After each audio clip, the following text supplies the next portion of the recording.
Hi, everyone. Welcome to the show. I'm Dr. Nicole, and on today's episode, we're talking about how to be aware of the generational patterns that impact our parenting and specific mindfulness strategies to help us respond to our kids and challenges with them more effectively.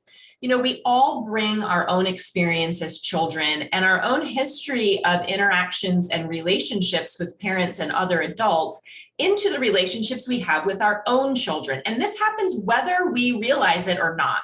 And it often means that we are responding to some things with our kids in ways that maybe aren't helpful, or ways that we maybe when we were kids swore we would never do when we became adults. And when we become aware of these patterns, we can change them. And that's where the mindfulness piece comes in. Now, we've covered mindfulness as a topic on the show several times before, but today we're really going to approach it from the angle of how to use mindfulness strategies to help us become more aware of how and why we think and act the way we do as parents with our kids, so that we can keep the things that are working well and change the things that aren't. And to explore all of this with us today, I've invited Hunter Clarke-Fields on the show. Let me tell you a bit about her. She is a mindful mama mentor and the creator of the Mindful Parenting course, host of the Mindful Mama podcast, and widely followed author of Raising Good Humans, a mindful guide to breaking the cycle of reactive parenting and raising kind, confident kids. She helps parents bring more calm and peace into their daily lives. Hunter has over 20 years of experience in meditation practices and has taught mindfulness to thousands worldwide. She's also a mom. Hunter, welcome to the show. Thanks so much for being here. Thank you for having me, Nicole. I'm happy to be here. So let's talk a little bit about how you got into this whole realm of mindfulness for parents, because it sounds like you were on this journey with mindfulness before you became a parent. And so I'm just curious how all this has evolved for you. Yeah, it all stems for me from like the thing I felt like I was really failing at, like I was really being really pretty bad at. For me, mindfulness came into my life because I really needed it. And I had started a steady meditation practice a couple of years before my daughter was born. And it really transformed things for me, giving me more equanimity and all of this, as a highly sensitive person. And then my daughter was born and, everything goes up in the air and you're just like, oh my God, life is transformed. And when she was about 18 months or 2 years old, that's when they start walking and talking and also saying like, no, and pushing back against you. And for me, I had this anger come up, this temper, and I was really frustrated with her. And it was that push and pull of like, I was kind of probably repeating saying some things, unskillful things that my parents might've said. And she was like, this is not working for me. And she had a lot of resistance. She had a lot of big feelings. And when she had those big feelings, I yelled and I could see I scared her. I could see it in her eyes. And I remember just like lying on the floor of the landing and just crying, feeling so guilty, seeing this pattern and being so frustrated with it. And I really could see that this was exactly like how my father was. And then I started to just sit with it and start to explore it, and really could see that like when my daughter had these big feelings, to me, it felt completely unacceptable. Like in my bones, it felt like this is unacceptable. And so it caused this reactiveness in me, like it caused this response in me that was just like my father's temper. And I could see that, oh, I have that feeling inside my body because when I was little and I had these big feelings, he had this like big scary reaction. And I could see, oh my gosh, I'm just perpetuating the same pattern. This is how these patterns get perpetuated, even though that was exactly what I didn't want. If I could have just been like, I would like to check a box and make a choice. This was not the way I wanted to parent my child. And I could really start to see, oh, okay. I had to be able to start to see it before I could do anything to transform it. Just telling myself I was a shitty parent didn't help at all. It left me feeling helpless and unable to process anything. But being able to, but looking at it and saying, okay, trying to look with eyes of understanding, trying to bring that curious mind, that mindfulness perspective of like kindness and curiosity allowed me to see that as my teacher, right? To see my anger as my teacher. And that's where it all kind of came from, was really that moment of failure. I so appreciate you being transparent about that. It's tough for us as parents to talk about these vulnerable things, right? Like, wow, I had a lot of anger towards my kids, or I found myself, recreating these patterns, and yet it happens for all of us in various ways. And so I want to dig into that a little bit, because I think, I don't know if you see this in your work with parents, moms especially. I do in mine. Where moms really tend to beat themselves up when they see these things happening, right? Like you said, I have all this anger, all this frustration with her. And I think, so many parents feel that way and then get into the cycle of beating themselves up, like, this is bad. I'm bad for feeling this way. I shouldn't feel this way. And yet, as you said, to use it as your teacher and to look at why we may be reacting that way, and what have been the patterns in our history, because I think we come by these things really honestly, right? And often we don't examine it, and it's easier to go to the, well, I'm just a terrible human being and a terrible parent that I feel this way. But really, when we start to look at how these patterns get entrenched, we see that, oh, we're actually just, sort of following the same pattern that our parents and their parents and, generations before us. And I think that, to me, has allowed me to give myself more grace. It's allowed parents I work with to have more grace. Like, no, we're not terrible people or terrible parents. We're just stuck in these same patterns that have been there for a long time. Yeah, exactly. All of that. Yes. I mean, it's interesting because like no one woke up in the morning and said, I would like to yell at my child, like no one chooses that. Right. No one chooses that. Yet we're so hard on ourselves that we have these reactions. And so it's really so important, for me to be able to say like, oh, like this is the word I like to use is a word that comes from my teacher, the Zen master, Thich Nhat Hanh, and he calls these kind of things a habit energy. And I love that phrase because it's like so neutral. It's just like we have this habit energy, right? And we have to accept that we have all of the habit. We have all of the range within us, right? We have all of that within us, and it's not none of it we chose. We didn't choose any of it. It wasn't like we were like, please, I would like to be all angry. No, like no one chose that at all. And so when we can start to look at things with more objectivity, right? With a little bit of space to say like, this isn't me. I didn't choose this, but yet it's my responsibility, right? It's like it's not my fault, but it's my responsibility, my temper. So I have to start to understand it. I have to start to take care of it. I have to start to deal with it, because when I'm triggered, when I'm like losing it, I mean, at that point in my life, I got so frustrated because I would listen to like parenting coaches. I was like trying to learn and do better. And I got a lot of advice that was like, just respond this way, right? Like respond this way.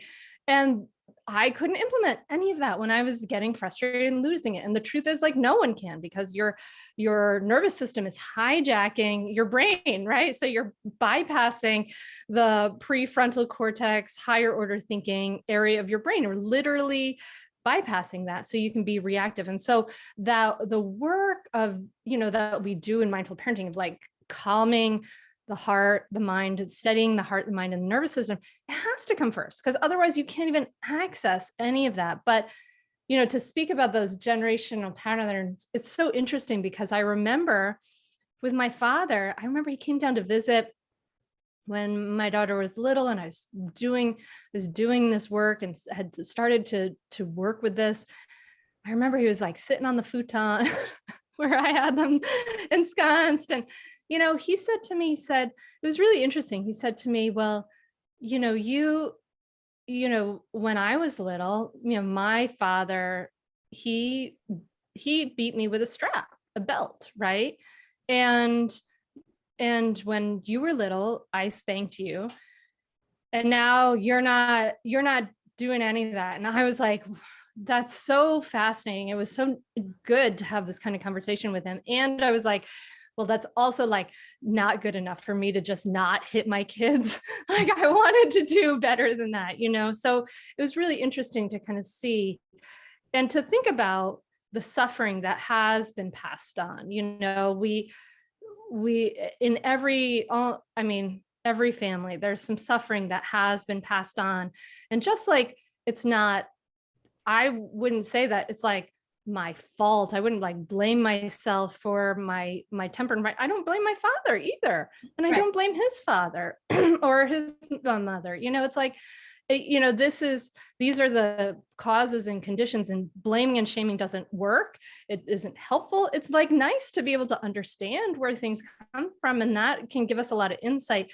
But to bring the attitude of mindfulness, which is this attitude of kindness and curiosity. Can I be curious? And if we can start to understand, if we can be curious, then we can say, okay, this is what is. These are the habit energies that are passed on. And what can I do to work with these? And then there are many things we can do to start to transform those and water better seeds. I think, that piece about your dad talking about how he was raised and some things that happened to him, and then how he carried those over to you. I think sometimes we're reluctant to delve into that piece of these intergenerational patterns, to look at, maybe things that our parents did with us or our grandparents, because there's this sense of, if I do that, it means that, that I don't love my parents, or it means I'm being critical, or it means that I'm blaming them. And I love how you're talking about this. It's like, no, this is just about awareness and understanding. I can love my parents very deeply. I do. And I recognize so many wonderful things that they brought to their parenting of me. I recognize some cycles within each of their families that they broke in how they parented me and my siblings. And at the same time, I can look at some things that perhaps were not so great, and that are part of me and my experience growing up, that I have a tendency to bring into my parenting and say, well, that piece can change now with me. And so I think this being curious, this examining it, I just want to point out to people, it doesn't mean that you're saying you don't appreciate things that your parents or your grandparents did for you. It doesn't mean that you're saying they were terrible at raising you. It doesn't mean any of that. It just means examining the whole picture, the good and maybe the not so good. Yeah. Because when we come into judgment about it, it's like a dead end, right? It's just like, there's nothing to discover. There's nothing to grow from that. I mean, actually, I can see that my father, he's very judgmental of his father, and they're at a dead end. They're really hard with each other. But yeah, when we can bring curiosity, then we can grow, then we can learn. Mm-hmm. We have to bring that understanding, that, and part of that, I think that allowed me to do that was the work I did previously before Maggie was born with my mindfulness practice, and the little I was kind of holding on to in that first year of just kind of being able to see, like, that was what allowed me to have the perspective to say, oh, I mean, I had those moments on the floor where I was like, I'm a terrible parent. What's wrong with me? Right. But then I was also able to step back and say, okay, this isn't working. Mm-hmm. Telling myself I'm a terrible parent isn't going to help. Yeah. Like, I got to learn from this. It has to be my teacher. I have to say, we have to accept these parts of us before we're going to understand them. It's just like our children need from us, right? Like, they need unconditional love, which means like we love and accept them no matter what. We accept them even when they're having like being really bratty, and we still accept them for who they are. We don't reject them. And that allows them to feel safe, to open up, to have more understanding. It's actually kind of the same thing with our feelings, our habits, and all the things that we bring to the table. When we can accept all of it, we can say, oh, I've had those feelings. I've had those crappy thoughts. I've made those mistakes. When we can say, I'm human. I have a lot of like mistakes and all those things.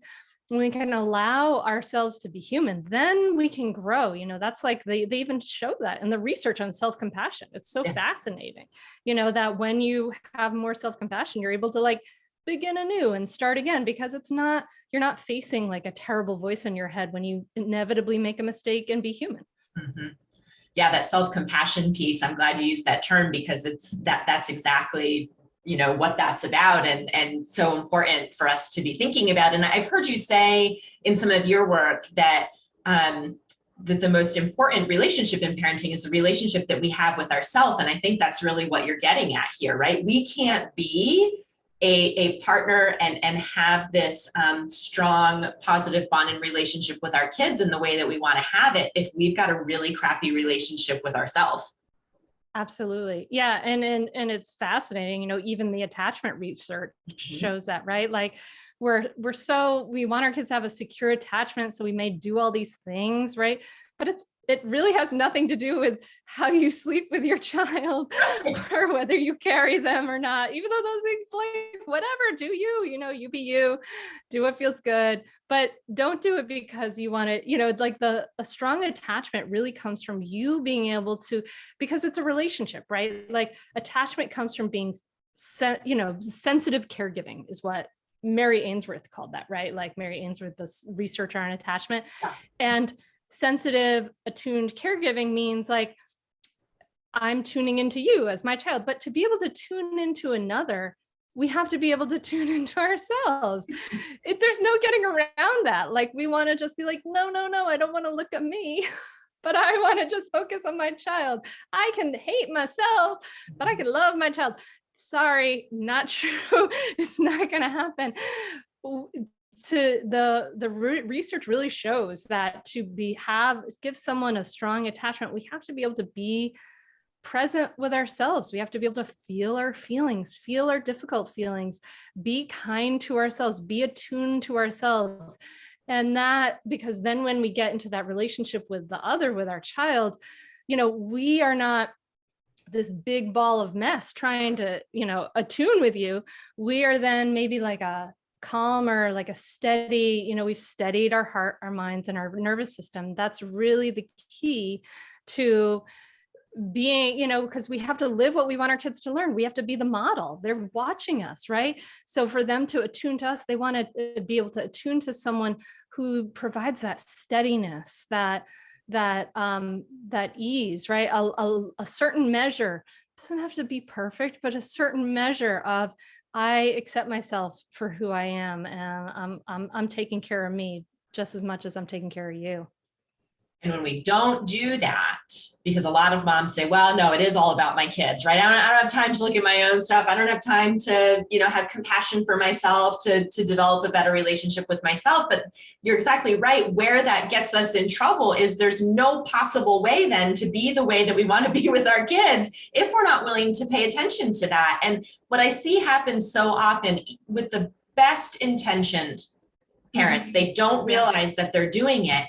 But when we have unexamined stuff, when we have a terrible relationship with ourselves, when we are just not in a good place, guess what? That automatically shows up in everything with our kids. And we unintentionally put a lot of that on them and pass on those things, whether we're explicit about it or not. Like we don't say to our kids, I really hope that, as a child and as you grow into adulthood, you feel as horrible about yourself as I feel about myself, right? No one says that. And yet that is the message, that is what ends up being passed along if we're not intentional about examining that and figuring that out for ourselves. It just seeps into the way that we are with our kids and what they perceive. Kids are so attuned, right? Oh yeah. Kids are so attuned, and they get that when we've got a really negative relationship with ourselves, when we're always beating ourselves up, when we don't have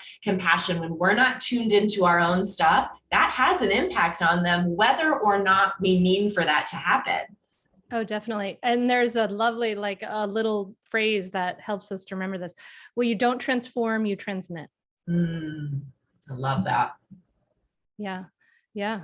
It's true. And it's kind of like, I'm sorry, it's like bad news, good news, right? Like Right. the bad news is like, yeah, you've got baggage. Yeah. And you're probably going to transmit this baggage if you don't like start to heal and deal with some of it.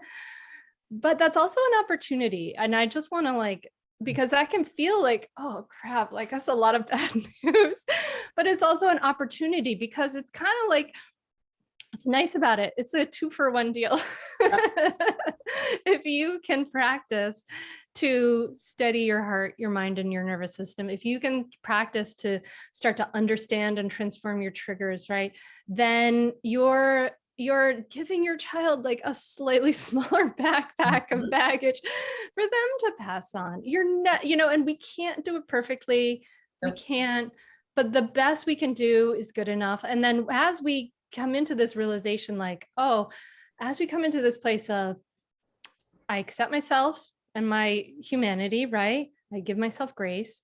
The best I can do is good enough, right? And what's lovely about this, like, it sounds like, oh crap, then if I'm not going to be the perfect mom or whatever caregiver, I'm giving up. It's not true.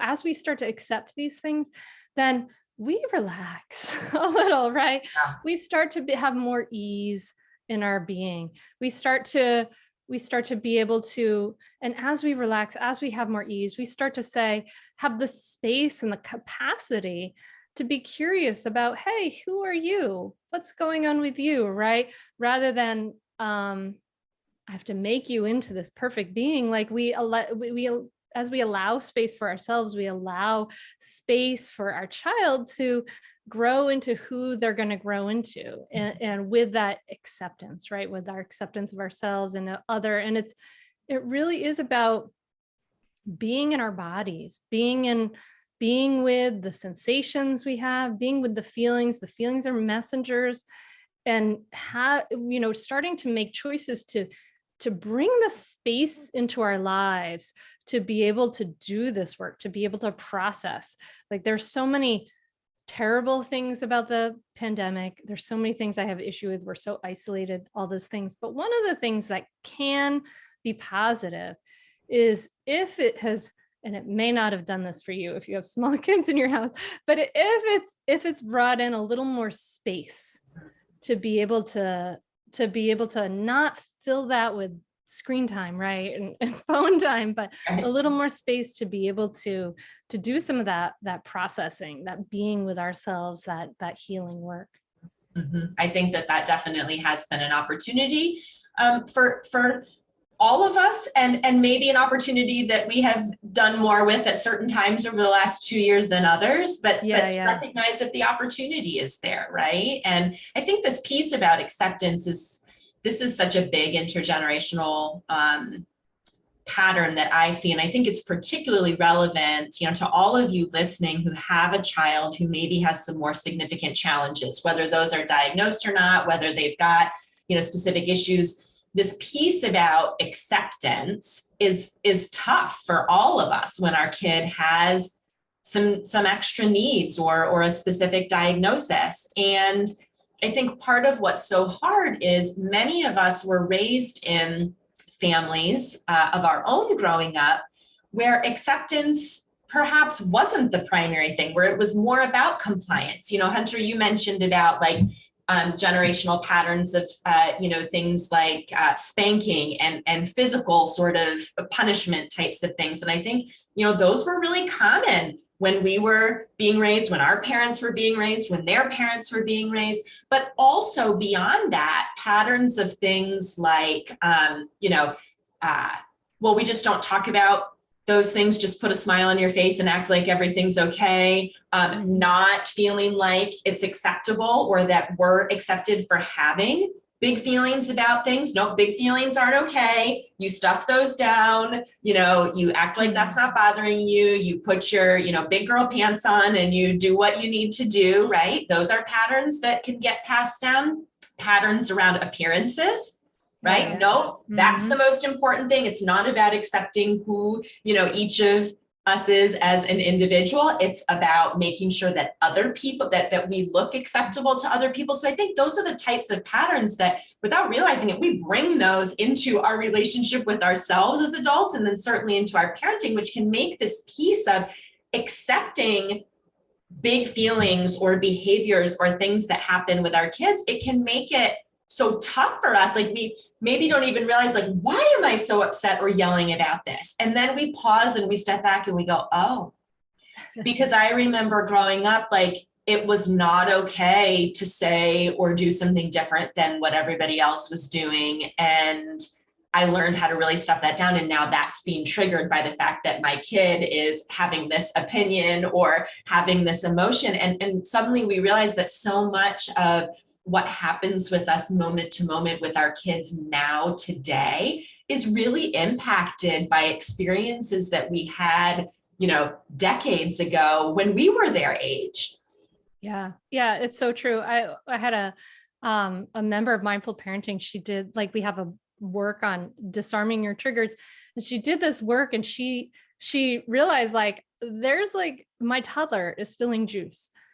This is normal toddler behavior, right? Like, this is so normal, but for her, it was like triggering this huge feelings in her. And she did this work and she realized, like, oh yeah, it was one of those patterns you mentioned. Like, it was about appearance. Appearance was so important. And, like, her house was so important. To have it clean it was a huge value in her family. And all that stuff was coming into, my toddler has spilled some juice. And so to be able to see that and be aware of that it's an opportunity, right? It's like an opportunity to say, oh, hello, baggage. Yes. I see you there. And that's what our kids are great at doing, right? Like, here's some baggage, and here's some baggage, and here's some baggage. Yeah, I know. It's so true. But yeah, it's like I don't know, we're changing, right? Collectively, we're changing as a society. You talked about spanking. Like, actually, the most recent numbers I heard on that, which may have been 2015 or something, was that 69% of parents still spank, which is so interesting to kind of think that we're still passing on this. But yet there's a huge number of us who are seeing, like, oh, hitting my child is teaching my child to hit, right? Is teaching my child aggression, is teaching my child that the strongest one wins, that if you don't, if then, right? But the thing is, like, we don't have other tools. So when it's unexamined, those, we don't, as a society, we also don't, like, go to school for parenting, right? Like, we don't do a lot of parenting classes and things like that, right? Like, and so when we get to this moment of, like, oh, okay, my child is not complying with me, I'm in a frustrating moment, all of the way we collectively think and the way we were raised, all of that stuff really comes back instantly. For me, the thing that comes back when I'm in, like, a really frustrated moment is threatening. And I've learned to, like, say, I really want to threaten you right now, which I think is hilarious. But yeah, it's so interesting, like, because we need to not only be able to steady our hearts and minds and nervous system, right? We not only need to say, oh, okay, like, there's something going on with me, but then we need to have other tools. And we also need to have a clear intention too, right? Because the intention of the past was always compliance. And that may have been for safety, right? That may have been for many different reasons, right? That you have to do as I say instantly. And now we understand that instant compliance isn't actually, like, a super normal human behavior, right? Like, my husband doesn't instantly comply with everything I say, unfortunately. And like, we have to think about what is our end goal, right? Like, for me, my end goal is, like, I want my kids to be comfortable in their own skin. I want them to be comfortable, and I want a strong relationship with them. Like, those are two things I want. I want them to be comfortable with their own skin. I want them to be, like, kind, confident human beings, right? Like, I want those things. And to be able to handle problems in the world. And if they're comfortable in their own skin, if they can accept themselves, I know that they can do that. And I want a good relationship with them. Like with my father, you know, he didn't know what he wanted, but like at certain points it was like, do as I say, you know, because I say it. And there was that compliance thing, and, you know, and the spanking thing and all that. And what that does is it damages that connection so profoundly.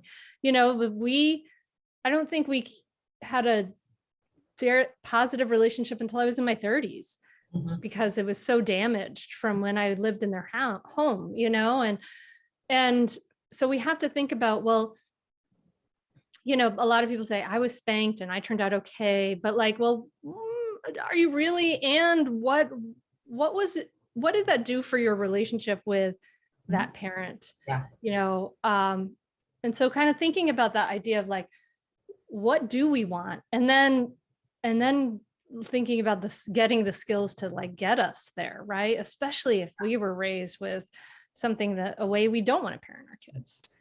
Well, let's move into that. It's a great segue into some of the approaches and strategies that you think can be most helpful for parents who are saying, okay, I hear all of this. This is making sense to me. Boy, as you're talking about this, I can think back to some clear patterns, like it's helping me be more aware of why I'm triggered by the things I'm triggered by. But then the next piece is, okay, how do I stop myself? How do I get better at doing things in a different way? And I know you've got so many, tools for that. So let's pick a few and have you kind of talk through them. Some of your favorites, maybe. Sure. I mean, so what I teach, like the mindful parenting method comes into, it has like, it always starts with calming your reactivity, right? Because as we talked about, like your whole brain literally is not on board when you're triggered, when you're about to lose it, all that stuff. So it's not that you're not allowed to ever be angry at your child. It's not that you're not allowed to ever be frustrated. Like that is definitely going to happen. But how can we get back to a place where we're regulating our emotions when we've studied our hearts, our minds, and our nervous system, right? So that always has to be kind of step one. And, you know, I'm a big proponent of a regular mindfulness practice because it really just builds that muscle. It's like builds a muscle of non-reactivity, right? I think the researchers aren't really sure how that works, but I think that as you sit and you're like, oh, I have to do this later. Oh, like, you know, feelings come up, all these thoughts come up, and you just don't respond to any of it. You just continue to sit. You practice like non-reactivity, like not reacting to those things. So you practice that pause and that space. So I think that really gives it to you. But I really encourage people to think about understanding that, you know, you've got a nervous system wired for survival. You've got a nervous system that is like hair triggered to like be reactive and to be in fight, flight, or freeze. So you really have to have a plan in place to be able to down regulate your nervous system. And this is just our human biology, like has nothing to do with, this is just, we're all wired for this, right? So it's not that useful at the moment, that nervous system. So we have to learn how to down regulate it. And one of the biggest things you can do for that is to just like lower your overall stress in your life, you know, enough sleep, see your friends, you know, take breaks, all of those things, right? But also I really encourage people to have kind of a oh crap menu. Like when things are going down, like you have a menu of things that you're going to do. So when you're starting to lose it, I encourage people to sort of have like 5 different Post-it notes around their house with like a little menu of things you can do. That menu can include it can include the 6 deep, slow breaths, which are cliche because they work. They're teaching them to like Navy SEALs, like and active duty, like Marines to do this. So it's cliche because it works. Like take 3 to 6 big, deep, slow breaths. It down regulates your nervous system. You can also have like on there, maybe some mantras, right? To help you. I am safe, right? We tell ourselves I'm safe. This is not an emergency. I'm helping my child, right? Like these are mantras that can help our nervous system, which is feeling threatened, to feel safe and calmer and steadier, right? So I really like to offer some of those tools. I mean, even there are other body tools, like you can like shake it out, right? Like, cause the energy of fight, flight, or freeze, it like sends tension into your extremities. And yeah, you can like shake it out. That's like what the zebras do. Like Yeah. after a lion chases them, Yeah. they shake it out, they shake it all out.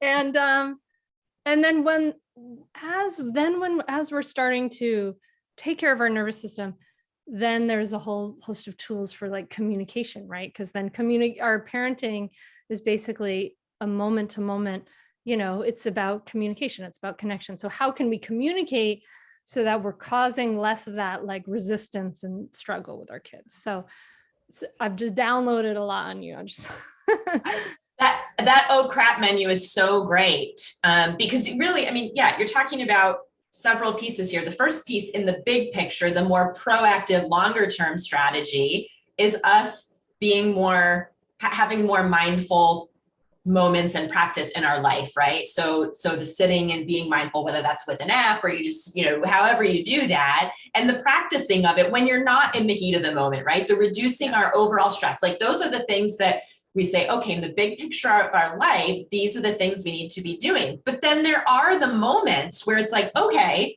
I'm in this moment right now. Like I need something right now to do. And so I love that oh crap menu, the Post-its. I think that's such a great thing, because we need reminders. We're not in our logical thinking brain when we're getting triggered in that way. And we need to have the Post-it there. Preferably a bright color, right? Like those bright color Post-its, so that our brain sees it and reminds us, oh yeah, take 3 deep breaths. Oh yeah, lock myself in the bathroom for 60 seconds and just, shake and work it out. Like we need to have those things, because in the moment, we're not in our logical thinking brain to access those things. No, yeah, we always think like, oh, okay, I'll do this. Yep. It is not working, right? No. Like that's not going to work for you.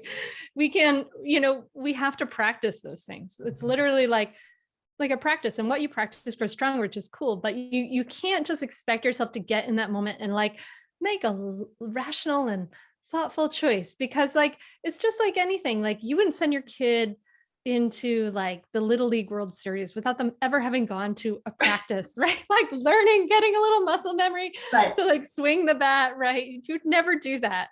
And we can't expect ourselves to do that, right? Like our brain repeats, takes shortcuts, and we have to build habits. But the good news about that is that we are always constantly growing and changing, and what we practice grows stronger. So as the more we practice, even as awkward and weird it feels at first, silly, the better we get, and we can start to regulate our nervous systems more easily. I think so. Yeah, that's always step one. It's such a great model too for our kids, because often I will hear parents say, well, my child's been in therapy, my child's learned these coping tools and they don't use them. And it's like, okay, first of all, we need to practice with them when we're not in the heat of the moment. And also same thing for them when they're in the midst of their moment, their brain isn't pulling up, well, let me try to remember what my therapist, told me last week that I'm supposed to do. So by modeling, by having these things on Post-its, by doing them ourselves, we're creating a powerful pattern and modeling for our kids to be able to do the same things. Yeah, it's like that 2-for-1 deal again. Like you do it for yourself, and then you model for your kids. They see, you start to say, I'm feeling really frustrated, I need a break. And they start to, or even if you don't go somewhere, maybe you can't go somewhere because you can't leave a crazy toddler, in the situation, but you put a hand on your heart, you put a hand on your belly, you do the big deep breaths, you shake it out, you say to yourself, okay, you may even just like close your eyes and put a hand to the heart, right? They see all that. They see, oh, this is the path of how to do this, right? Like if it's modeled for you, like their kids are not great at doing what we say, but they're really good at doing what we do. So you just model it. It's so much more effective. Before we wrap up, I do want to touch on the communication piece because you said something a few minutes ago that I thought was really interesting that I think is worth spotlighting. You said that sometimes when you're having moments with your kids, you will say, you know, out loud, I'm really feeling like I want to threaten you right now. And I think I so appreciate you saying that. And I want to have you touch on that a bit more in the realm of communication, because I think there's this idea that so many parents have that we shouldn't be transparent about that stuff with our kids, that we shouldn't, be open about maybe mistakes that we've made and how we've handled things with them, or that we shouldn't share with them something like, I am really having an urge right now, to come down hard on you or to give a punishment or to threaten. And I'm struggling with that. And I'm going to stop myself from that. Like, I think a lot of parents feel like, oh, we shouldn't own that. But I'm a huge proponent of, depending on their age and understanding, putting that out there, because again, that's such a good model. And it's true. I had a moment with my daughter just this morning where I overreacted to something that happened in the moment and very quickly came back around and said, you know what, I totally overreacted to that. Like, I'm sorry about that. Let's kind of do that over, like, let's try that again. Here's what I actually wanted to say to you about that. Now she's 15. That's different than maybe how you would, say that with a 5-year-old. But I think that type of communication is so powerful. And so I'm curious your thoughts on that. Oh, I couldn't agree more. And I think you could say that to a 5-year-old, like that's beautiful for them to say, oh, that provides a safety of like, oh, mom's human. Yeah. She gotta be human, but that she's coming back and having this connected moment. And look, this is how we do this. This is how I reconnect with someone. This is how I begin anew. This is how I do those things. Yeah. I think it's really helpful for parents to say like, hey, I'm going to be trying to yell less. Right. I think that's fine. Like, I think it's great for you to say to your kids, like, what a beautiful intention to share. And and kids are really good at holding you accountable. That's right. But yeah, when we can say, one thing with my older daughter, we had an interesting moment where, when one of the skills I teach, right, is, very simple, reflective listening, right? Like, when somebody comes to you with a problem, oh, Nicole, that must have been so frustrating this morning, with your daughter. You're reflecting back whatever is the emotion, the content of what that person is saying. And that's a way to help others just kind of to say, I see you and I hear you, and to help them kind of solve their problems. And sometimes with my daughter, sometimes when we reflectively listen to somebody who's upset, particularly with you, it kind of goes awry sometimes, because I had this moment with my daughter where she was saying something to me, something, I can't remember what it was. And I was like feeling like it triggered some feelings in me, like some reactiveness. And I didn't want to lose my beep at my daughter at that moment, right?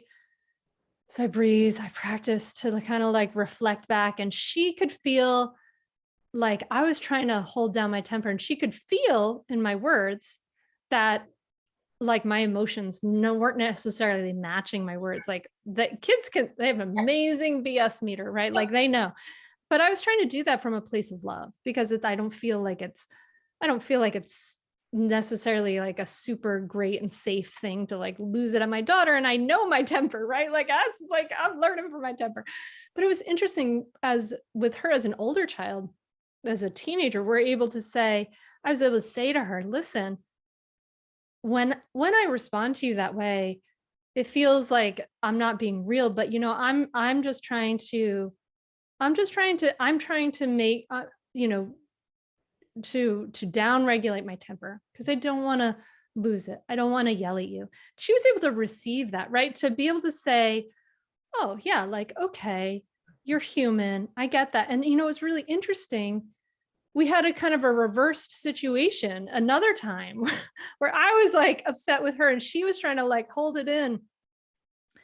And then she said to me, she said, Mom, this is just like you trying to, and I was like, oh my God, like this is amazing that we can have this conversation, and that's a piece about the transparency. Like as we're real and transparent with our kids, like when they're younger, then we can be real with them when they're older. And it only makes you know, there's going to be conflict in every relationship, like it's totally normal. But in that repair, even if there's conflict, when you can come back together and repair, that can ultimately make it stronger than if there was no conflict at all. And I think that's really valuable.